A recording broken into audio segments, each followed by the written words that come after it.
আসসালামু আলাইকুম সুপ্রিয় শিক্ষার্থী, আবুল বাশার একাডেমিতে স্বাগতম। এখন সময় হয়েছে পড়ালেখার। আসো শুরু করি। চতুর্থ শ্রেণীর গণিত বইয়ের অধ্যায় ৮ এর অনুশীলনী ২ ১০২ পৃষ্ঠার ৫ নম্বর প্রশ্নের সমাধানে আমরা আছি। আমরা ৩ নম্বর প্রশ্নের সমাধান করব। তাহলে ৩ নম্বর প্রশ্নটা আমরা এখানে নিয়ে আসি।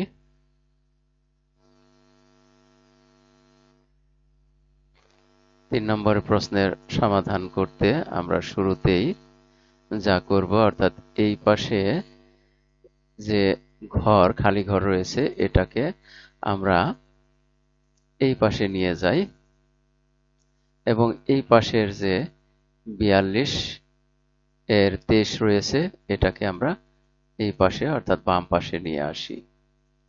তাহলে এটা যেরকম হয় তা হলো, প্রথমে আমরা বা লিখে নেই,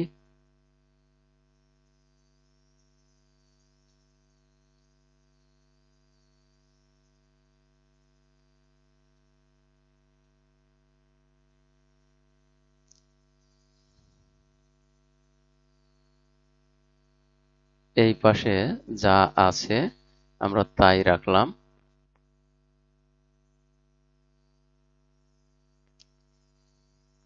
শুধু এই পাশের এই ৪২ এর ২৩ এর আগে কোনো চিহ্ন নেই, তার মানে ধরে নিতে হবে এটা যোগ চিহ্ন আছে। তাহলে এই পাশে আসলে হয় বিয়োগ চিহ্ন, আমরা সেই বিয়োগ চিহ্ন আগেই দিয়ে রেখেছি, এখানে বসিয়ে দিলাম। আর এই পাশের যে, লক্ষ্য করো এখানে এই ৭ এর উপরে খালি ঘর, তার আগে চিহ্ন আছে বিয়োগ। এই বিয়োগ চিহ্নটা যখন আমরা সমান চিহ্নের এই পাশে অর্থাৎ এক পাশ থেকে আরেক পাশে নিয়ে যাব কোনো সংখ্যাকে, তখন এই চিহ্নগুলোর বিপরীত চিহ্ন বসে। তাহলে এক্ষেত্রে এখানে যেহেতু বিয়োগ আছে, এটা এখানে এসে যোগ হয়ে যাবে, অর্থাৎ এখানে এই বিয়োগ চিহ্ন আর ৭ এর আগে থাকবে না। এখন আমরা এই দুটি, এখানে যে দুটি পক্ষে যে সংখ্যাগুলো রয়েছে, ভগ্নাংশগুলো রয়েছে, এগুলোকে যদি আমরা পুরোপুরিভাবে উল্টাপাল্টা করি, অর্থাৎ বাম পাশের সবগুলোকে ডান পাশে এবং ডান পাশের সবগুলোকে বাম পাশে যদি নিয়ে আসি, তাহলে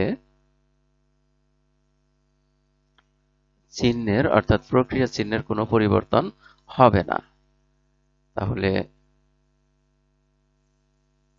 আমরা পুরোটাই নিয়ে আসি এভাবে, এই পাশেরটা এই পাশে নিব, বাম পাশেরটা ডান পাশে এবং ডান পাশেরটা বাম পাশে।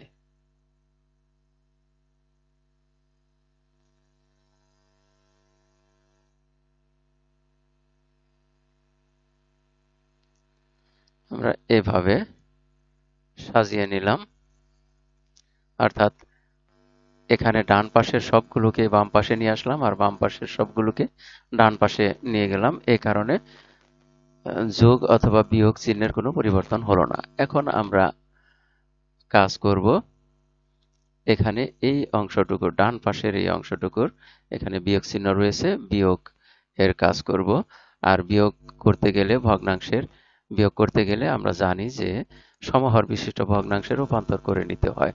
এখন লক্ষ্য করো, এখানে হর হলো ৪২ আর এখানে হর আছে ৬। আমরা দেখি যে ৬ এর গুণিতকগুলোর মধ্যে ৪২ আছে কিনা।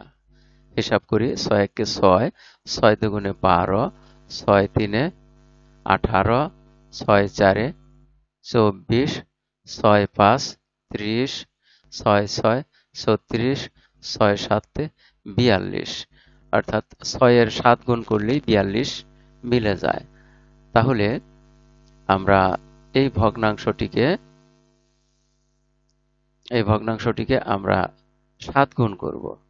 হর এবং লবকে ৭ দ্বারা গুণ করলে তা এই ৪২ এর সমান হবে। তাহলে তখন এই পরবর্তী লাইনটা হবে এরকম।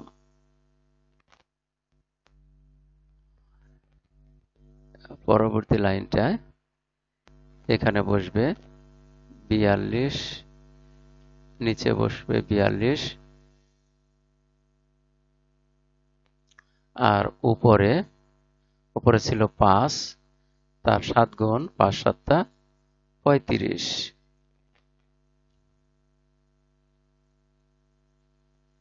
এবারে পরের লাইনে আমরা যা করব, যেহেতু দুইটি ভগ্নাংশ সমান আছে, ভগ্নাংশের হর দুটি সমান আছে, সেহেতু আমরা একটি হর ধরব, তা হলো 42, আর উপরে 35 থেকে 23 বিয়োগ করে দেব।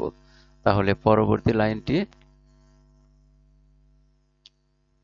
যেরকম হয় তা হলো, এখানে বাম পাশে কোনো পরিবর্তন হচ্ছে না, বাম পাশে আমাদের কোনো পরিবর্তন হচ্ছে না, শুধুমাত্র ডান পাশে আমরা 42 দুইটিকে মিলে ধরব একটি,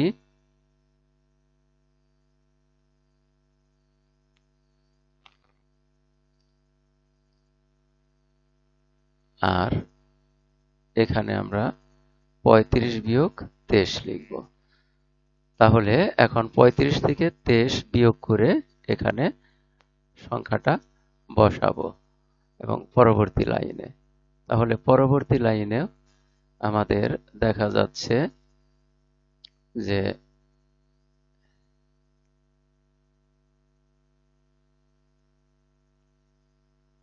এরকম হয় পরবর্তী লাইনটা।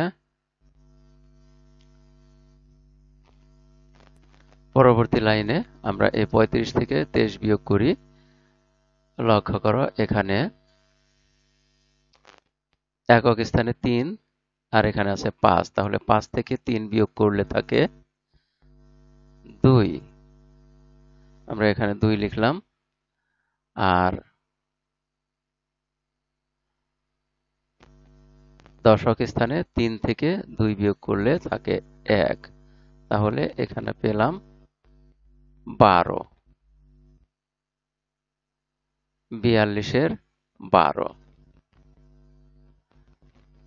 এখন আমরা পরবর্তী লাইনে যেটা করব তা হলো আড়াআড়ি গুণ করব। আর আড়াআড়ি গুণের ক্ষেত্রে আমরা এই লাইনটির অনুরূপ লাইন পাব।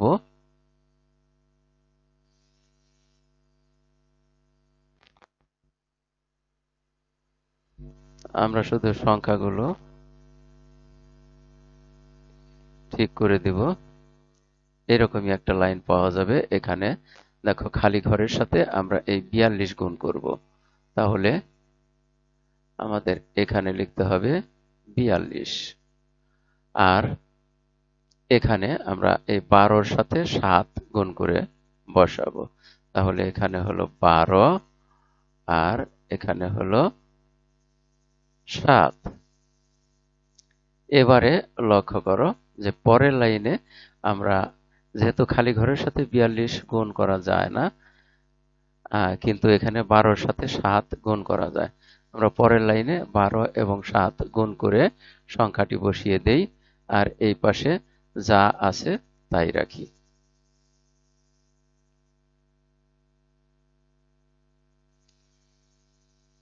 12-র সাথে 7 গুণ করে দিলে 7 12 বা 12 7 হয় 84, তাহলে এখানে লিখলাম 84। এবারে এই পাশে বাম পাশের এই 42-কে আমরা ডান পাশে নিয়ে যাব। 42-এর আগে আছে বিয়োগ চিহ্ন, গুণ চিহ্ন, তাহলে 42-এর আগে আছে গুণ চিহ্ন, এটা এই ডান পাশে এসে হয়ে যাবে ভাগ চিহ্ন। তাহলে আমাদের পরবর্তী লাইনটা হবে এরকম।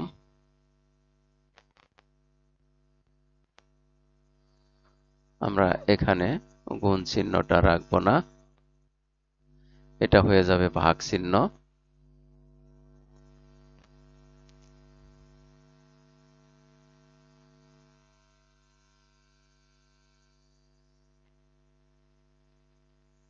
এখানে ভাগ চিহ্ন হয়ে তার সাথে বসবে এই 42, অর্থাৎ এই উপরের লাইনের থেকে আমরা খালি ঘর যেখানে ছিল সেখানেই রেখেছি, সমান চিহ্ন 84 যেখানে ছিল সমানের পরেই রেখেছি, শুধু এই গুণ 42 এটা এদিকে এসে হয়ে গেল ভাগ 42। এবারে 84 কে 42 দ্বারা ভাগ করলে যা পাওয়া যায় তাই হবে এই খালি ঘরের মান। সেক্ষেত্রে আমরা জানি যে 42 দ্বারা 84 কে ভাগ করলে ভাগফল পাওয়া যায় 2। তাহলে এই খালি ঘরের মান হবে 2, কারণ 84 কে 42 দ্বারা ভাগ করলে 2 ভাগ হয়। তাহলে আমরা এখানে এই খালি ঘরের মান পেয়ে গেলাম 2। এবারে আমরা যে খোলা বাক্যটি দেওয়া ছিল সেটা এখানে বসিয়ে দিয়ে তার সাথে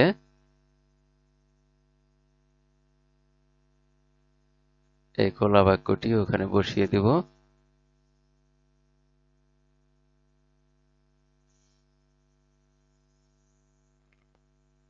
বসিয়ে এর শূন্য স্থানে যে সংখ্যাটি পেয়েছি 2, এই 2 বসিয়ে দেব এখানে।